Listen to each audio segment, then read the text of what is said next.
Oswal budget headquarters में आप सभी का स्वागत है। पीएम मोदी का किया वादा वित्त मंत्री निर्मला सीतारामन ने पूरा किया।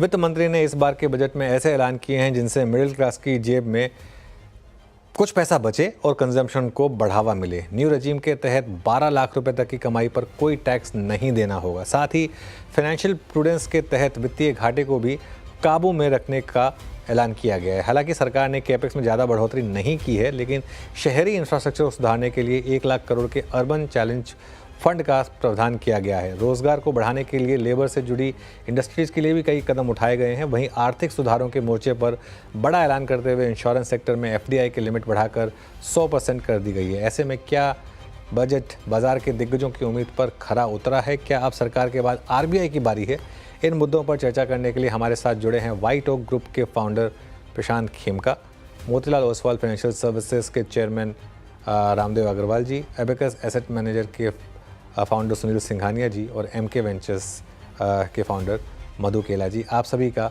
इस शो में बहुत बहुत स्वागत है और थैंक यू सो मच हमारे साथ जुड़ने के लिए। रामदेव सर, आपसे शुरुआत करता हूँ।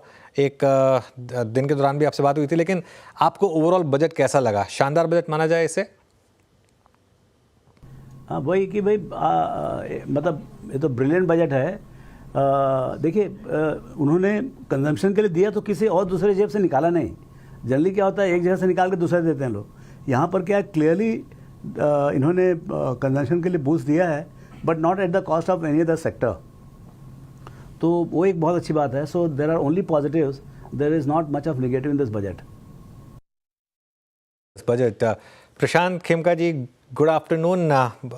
कैसे देखें इस बजट को? क्योंकि अगेन अच्छा प्रशांत जी अभी हमारे साथ जुड़ने वाले हैं, तब तक एक काम करते हैं, सुनील सिंघानिया जी के पास चलते हैं। सुनील जी, अब इसी बात को आगे बढ़ाते हैं, क्योंकि पिछले 4 से 5 महीने से हमने देखा था कि कंजम्पशन में काफ़ी दबाव था। तो इस बजट के बाद क्या कंजम्पशन को बूस्ट मिलेगा? आप देखिएगा ना, तो लास्ट साल भर में क्या क्या अपने हेडविंड्स थे। एक तो कंजम्पशन में ग्रोथ ही नहीं थी, दूसरा ऑब्वियसली लिक्विडिटी भी थोड़ी सी टाइट थी, और उसके रहते हुए भी both capex as well as consumption में थोड़ा सा इशू था, और ऑब्वियसली थर्ड था कि गवर्नमेंट का केपेक्स भी थोड़ा डिले हो गया इस टाइम। आई थिंक ये तीनों चीज अभी ठीक होगी, तो खाली कंजम्पशन को हम नहीं पकड़ते, बट अगर आप कंजम्पशन का सिर्फ लें तो अभी थोड़े दिन पहले RBI ने 1.5 लाख करोड़ की लिक्विडिटी इन्फ्यूज की। आई थिंक उससे एक जो कंस्ट्रेंट था लिक्विडिटी का और फ्रेश लैंडिंग का, वो थोड़ा ईज होगा। और आज जो ये 70-80 हजार रुपए का जो एक बेनिफिट हुआ है टैक्स में to individual Indian, I think उससे थोड़ा बहुत ऑब्वियसली कंजम्पशन में ही जाता है पैसा वो, और सब्सटैंशियल है। लाइक 12 लाख में 80 हजार रुपया अगर किसी का बचता है तो बेसिकली वो पूरा का पूरा उनके लिए एक नेट इनकम है। और उसको देखते हुए आई थिंक थोड़े से स्टॉक्स में ऑटो हो या कंजम्पशन हो या थोड़ा रियल एस्टेट हो, उसमें बहुत लॉजिकली एक अपमूव है। बट खाली टैक्सेशन के वजह से ऐसा नहीं है कि ये इसका पूरा सेक्टर 20-30% बढ़ सकता है। हाँ, थोड़ा बहुत एक रैली एक्सपेक्टेड थी, वो है। But as I said, at the margin for consumption as well as for capex, दोनों जो एक बोलते हैं ना, जो प्रीडोमिनेंट व्हील्स है इंडियन इकोनॉमी के, आई थिंक दोनों को एक अच्छा बूस्ट मिला है। बिल्कुल।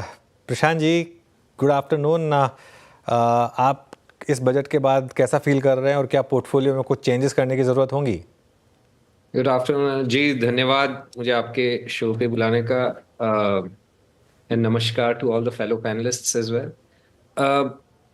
नहीं, बजट के बाद में ऐसा कोई पोर्टफोलियो में हमारे कुछ खास चेंज की मुझे लगता नहीं है टीम को ज़रूरत महसूस होगी, क्योंकि जैसे अपनी पिछली बार भी बात हुई थी, पोर्टफोलियो में बॉटम अप स्टॉक सिलेक्शन के थ्रू एक तो इन्वेस्टमेंट किया जाता है, and already consumption related exposure more than adequate है पोर्टफोलियोज में, बिसाइड्स टेक्नोलॉजी एंड फाइनेंशियल्स के। तो आई डोंट सी कि कुछ बजट के चलते खास चेंजेस किए जाएंगे। कुछ खास चेंजेस नहीं होंगे। मधु सर, गुड इवनिंग। मधु सर, कैसे देखें बजट को? एक तरफ कंजम्पशन पर फोकस, दूसरी तरफ थोड़ा सा केपेक्स को लेकर डिसअपॉइंटमेंट, आप कैसे देख रहे हैं? अनुज पहला है कि ये बियॉन्ड एनीवन्स एक्सपेक्टेशन है, ये 12 लाख का नंबर, एंड ये बहुत जरूरी था to boost up the consumption, to get the sentiments back, and I think very good step. See capex का नंबर अगर हम एक्चुअल जो अचीव होगा वो 10.2 लाख के सामने अगर 11.2 लाख है तो 10% का इजाफा है जो खराब नहीं है। It could have been better but खराब नहीं है। अनुज, मेरे हिसाब से जो मोस्ट इंपॉर्टेंट चीज ये बजट ने डिलीवर किया है वो है direction to compliance and regulation. CA India में बहुत बड़ा परेशानी का विषय रहा है, रेट्रोस्पेक्टिव टैक्स, टैक्स एम्बिग्विटी, जिसमें फाइनेंस मिनिस्टर ने बहुत कैटेगरिकली बोला that in the new tax bill जो वो प्रपोज करने वाली है अगले वीक में, वहां पे काफी इम्फेसिस होगा to make sure the taxation laws are clean and there is no room for misinterpretation. So, अनुज, ये बजट के नंबरों में बहुत ज्यादा मैन्युवरेबिलिटी नहीं होती है, पर ये जो गवर्नमेंट का इंटेंट है कि डिरेगुलेट करना है, क्लीन करना है एंड एम्बिग्विटी हटानी है और ईज ऑफ डूइंग बिजनेस को अच्छा करना है, वो मेरे हिसाब से सबसे बड़ा पॉजिटिव है इस बजट का। ओके, रामदेव जी, कैपेक्स के नंबर को बाजार ने नेगेटिवली लिया है थोड़ा सा, आप इसे कैसे देखें? क्या बहुत ज़्यादा डिसअपॉइंटमेंट की ज़रूरत नहीं है यहाँ पर? जो मैं कमेंट्री सुना, आपका जो एक्चुअल नंबर है वो 10.18 या 10.2 जैसा है इस साल के लिए, 24-25 के लिए। वो भी मेरे को लगता नहीं पहुँच पाएगा पूरा। सो क्लियरली आप 10.25 लाख इस साल खर्च कर रहे हैं, तो अगले साल आप 11.25 कर रहे हैं, उसके ऊपर और भी ऊंचा नंबर लेके, मतलब जो लास्ट ईयर का जो बजटरी एस्टिमेट था उसके ऊपर आपको ग्रोथ करने का था, तो ऑब्वियसली नहीं हुआ है, क्योंकि मेरे ख्याल से execution capability is also an issue. तो मेरे ख्याल से ऐसा लगता है मुझे कि इस साल के लिए जो लास्ट ईयर का जो कैपेक्स बजट था उसको ही आपने नेक्स्ट ईयर रिपीट किया 11.2 में। सो यदि वो एग्जीक्यूट कर लिया पूरा का पूरा, उसके बाद वापस ग्रोथ चालू होगा। सो जो मुझे नहीं लगता है कि उनका जो डायरेक्शन जो है फॉर इंफ्रा बिल्डअप और जो भी कैपेक्स जहाँ चाहिए उसमें कोई बदलाव है। सिर्फ बदलाव यही है कि भाई जो आप कंजम्पशन को कम्प्लीटली इग्नोर कर रहे थे पहले बजट्स में, डिस्पाइट सब सजेशन के बाद भी वो कम्प्लीटली इग्नोर कर रहे थे और वो पूरा इंडस्ट्री एकदम बैठ गया था, वो आपने थोड़ा सा परकअप किया है by giving this tax free up to 12 lakh. So वो जो बूस्टर जो हुआ उसी कारण से क्या पूरा बाजार बैठा था कैपेक्स के साइड में और थोड़ा सा टेलविंड आया आपके कंजम्पशन के साइड में। सो तो वो चर्न जो हो रहा है वही बाजार में आज दिख रहा है। बिल्कुल। प्रशांत जी, आपका क्या व्यू रहेगा इसके ऊपर? क्या मार्केट आज कैपिटल गुड स्टॉक्स की काफ़ी पिटाई भी हुई, पहले इन स्टॉक्स ने काफ़ी अंडर परफॉर्म किया है, क्या ये नंबर थोड़ा सरदर्द बनेगा मार्केट के लिए या इट्स ऑल फाइन? देखिए, रामदेव जी ने जैसे एक्सप्लेन किया कि हाँ, बजट में जो कैपेक्स नंबर पहले 8-10 साल जो सरकार की थी वहां पे हाई टीन्स में ग्रोथ हुआ कैपिटल एक्सपेंडिचर का, स्पेंडिंग का। अभी जुलाई बजट में करीबन 10% का प्रोजेक्टेड था, तो इन्वेस्टर्स को ऐसा था कि मे बी एक बजट है ये, सिर्फ may be this budget is lower, next budget में फिर से वो मिड टू हाई टीन्स में आ सकता है। अभी ये दूसरा बजट है इस सरकार का और इसमें भी 10% ही इंक्रीज हुआ है इंडस्ट्रियल ये कैपिटल एक्सपेंडिचर में। तो अब इन्वेस्टर्स लोग will have to recalculate that assumption के फिर से 15-20% का ग्रोथ आ जाएगा, and that's reasonable to recalculate I think post the election last year. एंड वो कंजम्पशन की तरह ज्यादा झुकाव है सरकार का, वो काफी क्लियर था लास्ट बजट में भी, and that is how we should take it and move forward. अभी दिस इज लाइक थोड़ा इंडस्ट्रियल सेक्टर को थोड़ा कुछ नुकसान हुआ, थोड़ा कंजम्पशन सेक्टर को बेनिफिट हुआ, बट ओवरऑल मार्केट को आप देखिए तो these are puts and takes जो हमेशा चलते आ रहे हैं। हर बजट में कुछ ये छोटा मोटा इधर उधर होते रहता है। I think the bigger positive which जो इस बजट को one of the best budgets मैं कहूंगा in a long time, and last year के बजट में I was somewhat disappointed, so but this budget more than makes up for it. जैसे मधु जी ने कहा कि इसमें क्लियर इंटेंट है गवर्नमेंट का। आप अगर ऑनरेबल एफएम का स्पीच सुनिए तो ऑलमोस्ट एवरी 5 मिनट सेगमेंट्स में कहीं ना कहीं ईज ऑफ डूइंग बिजनेस के रिलेटेड कुछ ना कुछ एडिशनल सुझाव है इसमें। चाहे वो जैसे उन्होंने कहा new income tax bill would be clear simple to understand, and provide tax certainty. अभी देखने वाली बात है ये सब अगले वीक अगर रिलीज होगा तो वो होगा कि नहीं, but at this point in time there is no need to doubt that. The only thing negative अगर मैं सोचूं इस बजट में ईज ऑफ डूइंग बिजनेस के हिसाब से जो मेरे खुद के पर्सनली काफी करीब है वो कि गिफ्ट सिटी के लिए कुछ खास नहीं किया. बातें तो काफी गिफ्ट सिटी की हुई, बट जो मेन मुद्दा है जो जिसके वजह से कोई भी फंड मैनेजर्स हमारे जैसे वापस से इंडिया नहीं आ सकते, गिफ्ट सिटी नहीं मूव हो सकते. नहीं, GIFT City can be a major driver और major boost to job creation not only in GIFT City but more broadly and economic growth का एक वो इम्पॉर्टेंट हिस्सा हो सकता है जो पिछले 15 साल में because of some small issues has just not move forward the way honourable prime minister अपने मोदी जी का जो ड्रीम है गिफ्ट सिटी के लिए वो अभी तक साकार हो नहीं पा रहा है. एंड वो इस बजट में भी उसको एड्रेस नहीं किया गया है.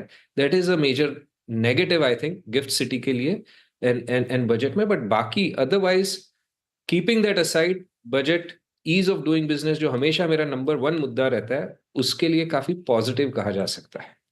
ये बात तो खैर मैं मानता हूँ आपकी कि शायद गिफ्ट सिटी के लिए कुछ रह गया, लेकिन क्योंकि अब हम बात कर रहे थे एफएमसीजी, कैपिटल गुड्स, इंफ्रा की, सुनील जी एक बार ये जो आज बजट के मेन सेक्टर्स रहे, एक तरफ एफएमसीजी कंजम्पशन में शानदार रैली, दूसरी तरफ कैपिटल गुड्स में डिक्लाइन, इन पर आपका क्या व्यू रहेगा?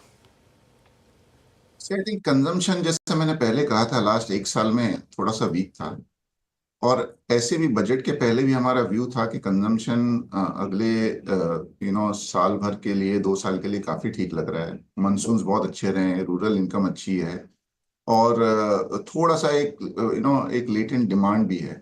आई थिंक बजट से उसको थोड़ा सा और बूस्ट मिलेगा. तो हाँ, consumption at some point of time थोड़ा सा आई थिंक पोर्टफोलियो में अगर होगा तो अच्छा ही होगा. लेकिन हमारा थोड़ा सा वैल्यू की तरफ झुकाव है, तो काफी कंजम्पशन स्टॉक्स काफी महंगे हैं. बढ़ने के पहले भी महंगे थे और आज 2-3% और हैं. तो आई थिंक दैट्स वाई हमारा थोड़ा सा झुकाव डिस्क्रिशनरी कंजम्पशन पे ज्यादा रहता है, स्टेपल्स पे थोड़ा कम रहता है. केपेक्स जैसा मैंने कहा, इंडिया हैज टू ग्रो. तो इंफ्रास्ट्रक्चर हो, पावर हो, एयरपोर्ट हो, अक्रॉस एग्रीकल्चरल इंफ्रा हो, वाटर इंफ्रा हो, I think we can not live without infra and capex. तो आई थिंक उसमें हमारा व्यू पहले भी पॉजिटिव था, अभी भी पॉजिटिव है, और बजट ने ऐसा कुछ नहीं किया कि जिससे हमारा व्यू में कुछ चेंज आए. ऑब्वियसली इस साल कैपिटल एक्सपेंडिचर का क्या एलोकेशन है वो अभी तक पता नहीं है, वो देखना अभी भी बाकी है. बट ऐसा स्पीच को सुन के it is only positive not negative. Okay, Ramdev ji, तो क्या बजट से हम ये एक्सपेक्ट करें कि अब ये जो ग्रोथ स्टोरी है वो कैपेक्स से कंजम्पशन की तरफ शिफ्ट होगी? और एक मेरा सवाल ये है, क्या इस साल बाजार नया हाई लगा सकता है? मेरे ख्याल से अनुज, आरबीआई क्या करता है, जो मूड है, जो अभी प्राइम मिनिस्टर ने बोला, तो जो प्राइम मिनिस्टर जी ने बोले उनसे ये एक समझ में आ रहा है कि इनको जो विकसित भारत है या जो लार्जर ग्रोथ ऑब्जेक्टिव है, come what may they will push the economy to 7%, 7.5% kind of growth. क्योंकि वो ग्रोथ नहीं आया तो बहुत कुछ लफड़ा होगा, in the sense that tax collection नहीं आएगा या और भी दूसरे प्रॉब्लम्स आएंगे. तो clearly they even at little cost they will push the growth. अब उसके लिए सबसे बड़ा चीज़ मेरे ख्याल से अपार्ट फ्रॉम फिस्कल, अभी क्या मॉनेटरी के ऊपर बहुत है जो आरबीआई से आएगा अगले बजट मीटिंग में, या जो क्रेडिट फ्लो है जो इकोनॉमी में ऑलमोस्ट बहुत कम हो गया, 15% से घट के 10 हो गया है, वो मेरे ख्याल से अगले महीना 15 में समझ में आएगा which way the wind is blowing. कि यदि मान लो जो क्रेडिट फ्लो अभी भी 9-10% रहता है, तो मेरे को नहीं लगता है कि डिस्पाइट ऑल दिस मेजर्स मतलब इसका रिजल्ट बहुत अच्छा आएगा. और यदि बाई चांस क्रेडिट ग्रोथ यदि 15-17% हो गया, फिर आप देखिए कितना कलर आएगा पूरे ग्रोथ में. तो एक मिनट, तो रामदेव सर, आपको लग रहा है कि आरबीआई रेट कट कर सकता है इसी पॉलिसी में? नहीं, मेरे को लग रहा है कि मॉनेटरी पॉलिसी विल फॉलो. जो सेंटिमेंट बजट ने सेट किया है उसके वही सेंटिमेंट में आपका मॉनेटरी पॉलिसी भी फॉलो होगा अगले 2-3 हफ्ते में या पखवाड़े में. तो उसको मैं अपने ध्यान में रखते हुए मुझे लग रहा है कि जो गौतम का ओरिजिनल एस्टिमेट था 25-26 का, वो आने का एक अच्छा चांस है.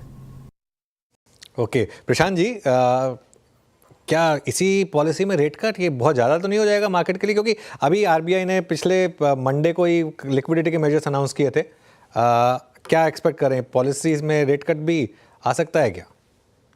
देखिए बहुत डिफिकल्ट है कहना, और ना ही मैं एक्चुअली, मैं सही मानो तो, सही कहूँ तो ज़्यादा दिमाग लगाता हूँ इन सब मामलों में। वो आरबीआई की जो ये इश्यूज है वो आरबीआई बेस्ट जानती है, वो we take it as they come. हमारा टीम का ये मानना है कि इस पॉलिसी, इस मीटिंग में तो पॉलिसी कट आने का चांसेस कम है, पर जैसे मैंने कहा, मैंने अपना कुछ ज़्यादा दिमाग उसमें नहीं लगाया है। चलिए, तो अब अच्छा, अभी आने के चांसेस कम है। मधु जी के पास वापस चलते हैं। मधु जी, फिर बजट को देखते हुए क्या आप अपने पोर्टफोलियो में बदलाव करना चाहेंगे, आप अपने खुश हैं अपने पोर्टफोलियो से? वरिंदर, पक्का करनी पड़ेगी, बिकॉज अभी तक के जो मार्केट चल रहा था वो मेनली कैपेक्स और इन्वेस्टमेंट के ऊपर चल रहा था। अभी कंजम्पशन में मेरे हिसाब से लोगों का काफी अंडरवेट था, बिकॉज एफएमसीजी और ये कंपनियां लास्ट 2 साल से अंडर परफॉर्म कर रही थी। तो मुझे लगता है ये जो बजट में हुआ है, इसको कंजम्पशन को डेफिनेटली लेग अप मिलेगा, और थोड़े पोर्टफोलियोज में रिशफल करना पड़ेगा to include consumer stocks more aggressively. अच्छा सुनील जी, हालांकि आप नियर टर्म की बात थोड़ा कम ही करते हैं, आप एक लॉन्ग टर्म इन्वेस्टर हैं, लेकिन हमारे व्यूअर ये जानना चाहेंगे कि क्या बाजार में एक ड्यूरेबल बॉटम बना बजट के बाद? मार्केट का ये नियम है, market will always have this phases जहाँ पे थोड़ा सा ओवर वैल्यूएशन हो जाता है, थोड़ा सा अंडर वैल्यूएशन हो जाता है। कोई फेज ऐसा होता है जिसमें बहुत रिटर्न बन जाते हैं, कोई फेज ऐसा होता है जिसमें थोड़ा पेन भी देखना पड़ता है। आई थिंक लास्ट 2-3 साल में मार्केट्स बहुत ही अच्छे एक सॉर्ट ऑफ मूड में था। आई वुड से दैट काफी जगह वैल्यूएशन से ज्यादा प्राइस में मूवमेंट आ गया था। और हमने जो ये लास्ट जून जुलाई से लेके अब तक जो देखा है, लास्ट मे बी सितंबर में पीक बनाया था, बट जून जुलाई से लेके आज तक जो 6 महीने हुए हैं उसमें काफी चैलेंजेस आई, और प्री डोमिनेंट चैलेंज थी कि अपना ग्रोथ जीडीपी का भी और कॉर्पोरेट प्रॉफिट का भी, उसमें बहुत स्लो डाउन हुआ और शेयर सस्ते नहीं थे, इसके लिए आपको करेक्शन देखने मिला। आई थिंक बीच बीच में करेक्शन आना जरूरी भी है, थोड़ा एक रियलिटी चेक भी हो जाता है। एज वी स्पीक टुडे मुझे नहीं लगता है कि मार्केट बहुत ज्यादा नीचे जाने की जगह है, but at the same time valuations पहले के मुकाबले ठीक है, लेकिन अभी भी एकदम कंपेलिंग नहीं है। तो आई थिंक ये साल थोड़ा सा एक चैलेंजिंग रहने वाला है, और अगर हमें लगता है कि अगर ये साल में हमने अगर लो डबल डिजिट रिटर्न भी बना लिए तो it will be a great year.